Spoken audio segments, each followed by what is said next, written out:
like to yield 2 minutes to the ranking member of the Rules Committee, our good friend and those we hold in high regard, the gentleman from Massachusetts, Mr. McGovern.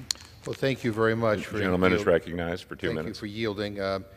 Mr. Speaker, I rise in support of a bipartisan amendment that is made in order and will be offered by Representative Gates and Jacobs to prohibit the transfer of cluster munitions.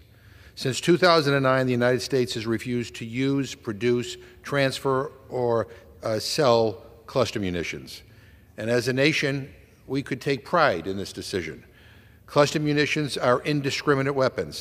They explode when touched by a soldier, a farmer, or a child.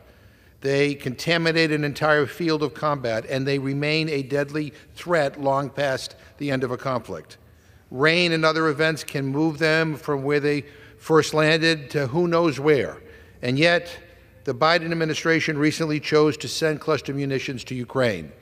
I condemn Russia's use of cluster munitions against Ukraine, but two evils do not add up to a greater good.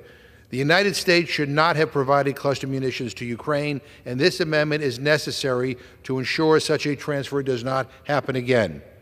I also support this amendment because it is not specific to Ukraine. Now that the United States has opened the door to using cluster munitions, we have no idea where else the U.S. might decide to send them. Mr. Speaker, an international treaty exists to ban cluster munitions. 112 countries have ratified the Convention on Cluster Munitions since May 2008, and 12 more have signed. Nigeria ratified the convention on February 28th, and South Sudan did so on August 3rd. The United States and Russia are not parties to the treaty, and now each of us has brought these terrible weapons into play inside Ukraine. Mr. Speaker, the only thing that can undermine the ban on cluster munitions is the willingness of governments to use or transfer these terrible, indiscriminate weapons. And I urge my colleagues to support the Gates-Jacobs amendment and prohibit the United States from any further transfers of cluster munitions. I yield back. Gentleman yields.